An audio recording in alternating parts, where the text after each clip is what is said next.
Hello everyone, welcome you all to this video.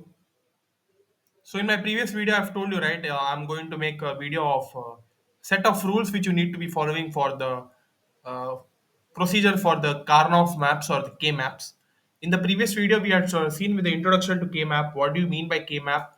How the K maps are formed with respect to different number of variables. That is, we have seen for two variables, three variable and four variable K maps. How the structure would be looking like, and how the bit positioning and the positioning of the min terms and max terms with respect to the cell positioning and bits which are aligned to them with respect to the number of variables, everything we have seen in that previous video. So those who have not seen that video, please go and watch it. It is available just before this video in this playlist only. So in this video, I'm going to be explaining you some of the rules which you need to be following for the construction of K map and to find the Boolean expression. Okay. So there are some set of rules which you need to be following. Let us start now. First is you should be knowing how to minimize the Boolean functions using K-maps. Okay, that is you should be using less number of terms and representing a Boolean expression. That could be done by using K-maps in a simpler way. Okay, how it is done you see here. If we consider the combination of inputs for which the Boolean function is 1, then we will get the Boolean function. Okay. So that is if you consider the combination of inputs in such a way that if you have one function and some positions would be termed as 1. Okay. So that ones would be representing that Boolean function, which is in the standard sum of product form after simplifying the K map. Similarly, if we consider the combination of inputs for which the Boolean function is 0, then we will get the Boolean function which is standard product of sum. Okay, so if you want to group the number of ones in the Boolean function, then you could be representing them as standard sum of product. And if you want to write the combination of inputs for which the Boolean function is 0, then that Boolean function would be in the form of standard product of sum. Okay, so these two things you need to be knowing when you do the minimization of the Boolean function. Now let us see the rules which you need to be using to simplify some of the K maps and to get the standard Boolean expression. Okay, so follow these rules for simplifying K maps in order to get the standard sum of product form. So the first rule they have given is select the respective K map based on the number of variables present in the Boolean function. So they would be giving you one Boolean function or min-term representation or max term. Okay, that they would be mentioning in the question, and based on the number of variables. Okay, if the number of variables exceeds more than, sorry, if the number of variables are less than 4, then you could be saying that it is simply a two variable K map, because 2 square is equal to 4, right? So that's why it is a two variable K map, and you would be having only four variables, that is 0, 1, 2, 3. And if we have the variables which are equal to 4 or greater than 4, then you could be representing them using three variable K map, because if you have the variables which is equal or greater than 4 and less than 8, because you know that 2 to the power 3 is equal to 8, so that's why you could be representing that using three variable K map. And also the respective positioning, if it is equal or greater than 8 and less than 15, then we could be representing it using the four variable K map. Okay, so like this, you should be selecting the respective variable K map for the given particular question in that form. Okay, so this is the first rule.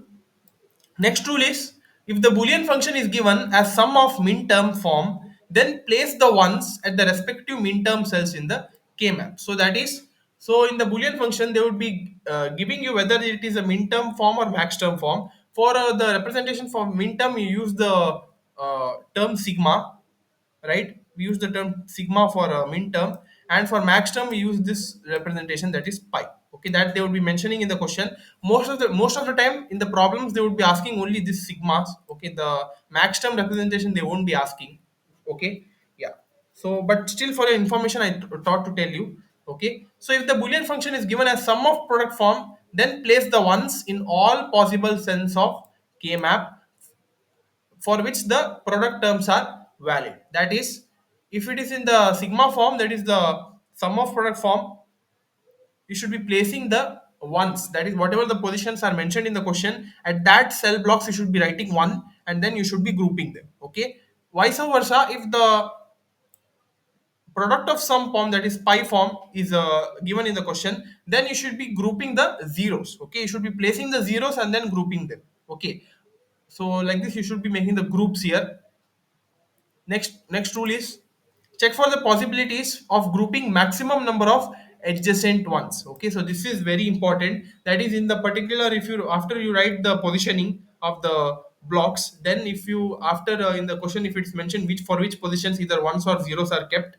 So for example, for a sum of product SOP form, ones are kept, right? So you should be trying to make the group of adjacent ones, so which the in the nearer cells you would be having ones, right? Those cells you should be trying to group them in such a way that because of those groups only you would be getting the boolean expression. Okay, so that's why you should be making the grouping of maximum number of adjacent ones.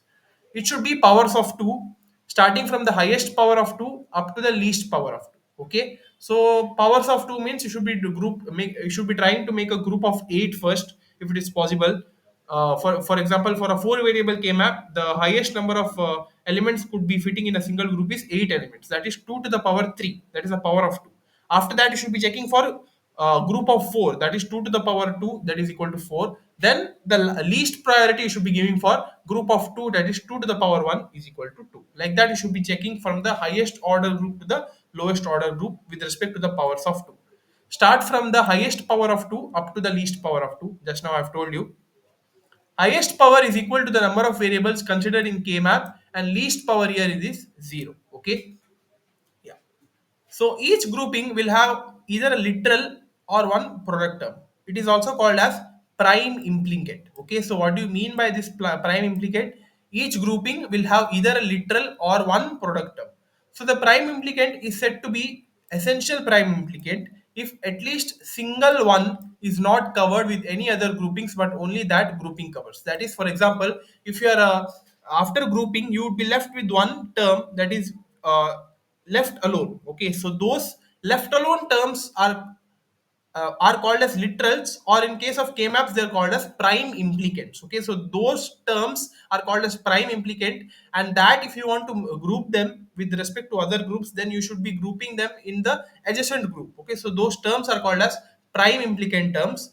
The prime implicant is also said to be essential prime implicant if at least single one is not covered with any other groupings. Okay, so that is if you are left with only one single one and that is not covered with any other groupings. Okay, so that's why when it is left alone, only that grouping covers are said to be the essential prime implicates. Okay, so hope it is clear what you mean by prime and essential prime. Note down all the prime implicants and essential prime implicants. The simplified boolean function contains all EPIs, that is essential prime implicants, and only the required prime implicants. Okay, so that after grouping whatever the term we get after solve, right, so that I'll tell you while solving the k-map problems, those terms are called as essential prime implicant terms, because we cannot be furtherly simplifying it. That is the unique term which we get. Okay, so that would be helping us to provide some output for the boolean function with respect to the boolean expressions we got while we group, and that would be a minimal amount. So we would be using only less expression and we could be reducing the circuit complexity, but in a few steps. Okay, so I'll tell you while solving the problems of k-map. So yeah, so this note is not required. So these were the set of rules which you need to be following for K-map or Karnoff map by for the minimization of Boolean functions. Okay. So hope this is clear. So if it is clear, then please hit a like button, subscribe to our channel, and keep supporting us. From the next video onwards, we are going to be solving many problems on K maps. Okay, for different variables, that is 2 variable, 3 variable, 4 variable of them, all of them, and we are going to be uh, getting to know about the relationship and how the grouping is done, everything in the upcoming videos. So stay tuned for that. Don't miss it, guys. All of them are very important from the exam point of view. This topic is very important, so that's why I've made around 4 to 5 videos in this topic itself, K-map. So that's why give importance to this topic, because in the exam also they might be asking the weightage from this module for only this topic would be 10 marks. Okay, so keep that in mind and study. Yeah. So all the best, guys. Thank you.